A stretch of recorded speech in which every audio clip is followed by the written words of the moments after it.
Cuando pensamos en Jesús, ¿qué imagen nos viene a la mente? ¿La de un predicador errante, casi un mendigo, con lo puesto y nada más? ¿O quizá la de un hombre con recursos, un profesional respetado? Esta es justo la cuestión que vamos a explorar hoy a fondo, basándonos en el trabajo de Alexander Gell, un estudioso de la Biblia y la historia de la Iglesia. Su tesis no solo desafía esa idea tan arraigada de un Jesús empobrecido, sino que además pone en jaque una de las prácticas financieras más extendidas en la Iglesia moderna, el diezmo. Y esta es la pregunta del millón, la que plantea el análisis de Alexander Gell. ¿Fue Jesús un vagabundo empobrecido o un artesano próspero? La respuesta, según nos muestra Gell, tiene unas implicaciones enormes, no solo para comprender cómo fue su vida, sino para reevaluar por completo las enseñanzas sobre finanzas que se imparten en muchísimas iglesias hoy en día. Bueno, para empezar a desgranar todo este argumento, Alexander Gell hace algo muy interesante. Primero va a desmontar una idea que está súper arraigada en muchas iglesias, que es la del diezmo monetario. Sostiene que para poder entender la verdadera situación financiera de Jesús, primero tenemos que entender qué dice realmente la Biblia sobre el diezmo. Y aquí tenemos la primera afirmación, que es bastante contundente. Según Alexander Gell, no hay ni un solo registro en ningún evangelio de que Jesús pagara un diezmo con dinero, ni tampoco de que se lo pidiera a sus seguidores. El análisis de Gell se apoya en dos pilares. Primero, su oficio. Como carpintero, la ley de Moisés no le obligaba a diezmar. Y segundo, y esto es muy importante, él no era de la tribu de Leví, que era la única tribu sacerdotal que podía recibir esos diezmos. Así que ni tenía que pagar ni podía cobrar. Entonces, si Jesús no diezmaba con dinero, ¿qué era exactamente el diezmo del que habla la Biblia? Bueno, el análisis de Alexander Gell aquí es cristalino. Si nos vamos a la antigua ley, al Levítico, vemos que el diezmo era siempre comida. Hablamos de grano, de vino, de aceite, de ganado. Y tenía un propósito muy claro, una doble función. Por un lado, claro, sostener a los sacerdotes levitas. Pero, y esto es fundamental, funcionaba como un sistema de bienestar social para los más vulnerables, las viudas, los huérfanos, los extranjeros. Gell insiste en esto una y otra vez. Nunca, jamás, se trataba de dinero. Y este cuadro comparativo que vemos en pantalla resume perfectamente la tesis de Alexander Gell. Es que la diferencia es abismal. Por un lado, el diezmo bíblico, el del Antiguo Pacto, era agrícola, era comida, y su destino eran los levitas y los pobres. Por otro, el diezmo moderno que se predica en muchos sitios es dinero, un 10% del salario, y va para los pastores y para los edificios. Para Alexander Gell, esto no es una evolución, no. Lo llama directamente una perversión sin ninguna base en la Biblia. Vale, pero seguro que alguien está pensando, un momento, ¿y qué pasa con ese versículo en el que Jesús sí habla de diezmar? Lucas 11:42. «Ay de vosotros, fariseos, que diezmáis la menta y la ruda». Es el texto que se suele sacar para justificar el diezmo hoy en día. Sin embargo, lo que argumenta Alexander Gell es que usar este pasaje para eso es sacarlo por completo de su contexto original.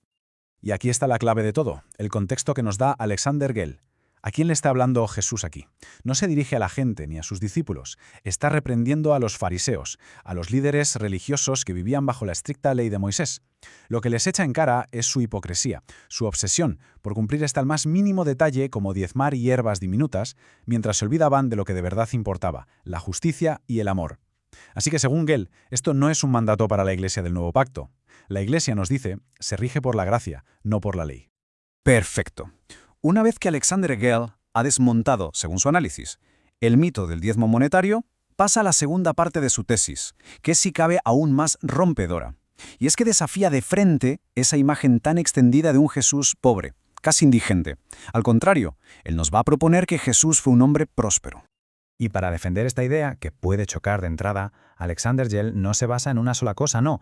Va acumulando una serie de evidencias que juntas pintan un cuadro muy diferente. A ver, nos dice que era un artesano profesional, que de niño recibió regalos valiosísimos de los magos, que mujeres con mucho dinero financiaron su ministerio, que hasta tenía un tesorero, Judas, para gestionar el dinero y que daba limosna a los pobres. Incluso su ropa, como veremos, era de calidad. Vamos a ir viendo cada uno de estos puntos. Empecemos por lo más básico, su trabajo. Ser carpintero en la época romana no era cualquier cosa. Según la investigación de Alexander Gell, era un oficio muy valorado y sobre todo bien pagado, un artesano experto. Entonces Gell razona de una forma muy lógica. Si Jesús trabajó durante años en esta profesión, siendo un hombre soltero sin una familia que mantener en ese momento, lo más probable es que acumulara una fortuna personal y familiar más que decente antes de empezar a predicar. Es que la propia Biblia lo dice. Cuando la gente habla de él, no dicen, ¿no es este el mendigo? Dicen, ¿no es este el carpintero? Lo identifican por su profesión, una profesión respetada. Para Alexander Gell, este versículo es clave porque ancla la identidad de Jesús en un trabajo próspero. Y esa independencia económica es lo que le permitió, precisamente, empezar su ministerio sin tener que pedir limosna. Y este otro momento es revelador de la actitud de Jesús hacia la riqueza. Pensemos en la escena. María le unge los pies con un perfume que costaba, ojo, el salario de un año entero de un trabajador. Una auténtica fortuna. Alexander Gell nos hace fijarnos en la reacción de Jesús. No se escandaliza, no dice «qué derroche», acepta el gesto. Para Gell, esta calma, esta naturalidad ante un lujo tan grande, no es la reacción de alguien que ha vivido siempre en la miseria más absoluta. Vamos ahora con otro detalle que a menudo pasa desapercibido, pero que es fascinante. Su ropa. Alexander Gell nos plantea una pregunta de pura lógica. Pensemos en la crucifixión. Los soldados romanos se reparten sus ropas. ¿Por qué iban a molestarse en hacer eso? Unos soldados romanos no se jugarían a los dados los harapos andrajosos de un mendigo. No tiene ningún sentido. La única explicación lógica es que esas prendas tenían valor. Y efectivamente, la Escritura lo confirma. Nos dice que su túnica era una pieza de gran calidad, sin costura, de un solo tejido de arriba a abajo. Hacer una prenda así en aquella época era carísimo. Era una prenda de lujo, y era tan valiosa que los soldados, en vez de romperla para repartírsela, deciden echarla a suertes para ver quién se la queda entera. Para Alexander Gell, esta es una prueba material, casi irrefutable, de que Jesús no vestía como un pobre. Y con todo esto sobre la mesa, llegamos al núcleo teológico del análisis de Alexander Gell. Porque si Jesús era un hombre próspero, ¿cómo entendemos ese famoso versículo que dice que se hizo pobre? Aquí es donde Gell nos propone un giro radical en la interpretación, alejándonos de lo material para adentrarnos en un sacrificio mucho más profundo. Este es el texto central. Leámoslo con calma. Que por amor a vosotros se hizo pobre, siendo rico. Alexander Gell nos pide que nos fijemos muy bien en los verbos. No dice era pobre, como si fuera su estado natural. Dice se hizo pobre. Es una acción, un cambio de estado voluntario, deliberado. No describe una condición de vida, sino un acto concreto. Y aquí está la definición, la interpretación central de Alexander Gell. La pobreza de la que habla este versículo no tiene que ver con no tener dinero en el bolsillo. Fue un evento. Un momento único y total. El instante en el que, en el madero de tormento, que es como algunas traducciones de la Biblia vierten la palabra para la cruz, se despojó absolutamente de todo.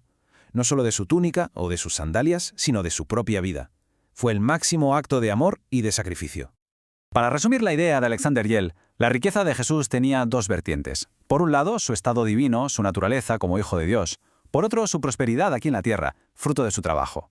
Su pobreza fue ese sacrificio total y voluntario en la cruz. Y es a través de ese acto de empobrecimiento supremo, de darlo todo, que quienes creen en él son enriquecidos, pero no con riqueza material, sino con el tesoro más grande que existe, la promesa de la vida eterna.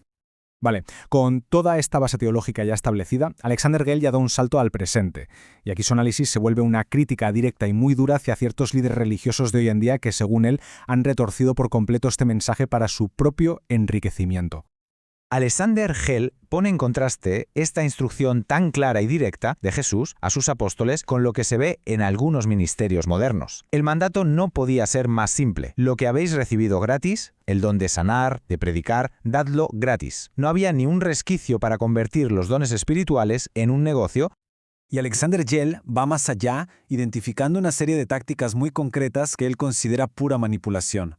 Habla de vender bendiciones o milagros a cambio de dinero, de usar la idea de pactos donde se le dice a la gente que si dan dinero, obligan a Dios a bendecirles. También denuncia cómo se usa el miedo, amenazando con las maldiciones del profeta Malaquías a quien no diezma, o esta idea tan peligrosa de que tu fe se mide por el tamaño de tu ofrenda. Todo esto, para Gell, es construir reinos personales, no servir a los necesitados. La conclusión de Alexander Gell es, por tanto, demoledora. Utiliza las mismísimas palabras que usó Jesús cuando echó a los mercaderes del templo. Gell argumenta que cuando un ministerio se centra en recaudar dinero con estas artimañas, deja de ser la casa de Dios, un lugar de oración, para convertirse literalmente en una cueva de ladrones. Y así, todo este análisis de Alexander Gell nos deja con una pregunta final, una pregunta que resuena con fuerza hoy. A la luz de sus argumentos, ¿cómo podemos distinguir un ministerio auténtico de una de estas cuevas de ladrones modernas? La distinción, al parecer, no está en si el ministerio es rico o pobre, sino en su propósito fundamental. ¿Se dedica a dar gratuitamente lo que recibió gratuitamente? ¿O ha convertido el Evangelio en una fuente de ganancia? Una cuestión, desde luego, que invita a una reflexión muy profunda.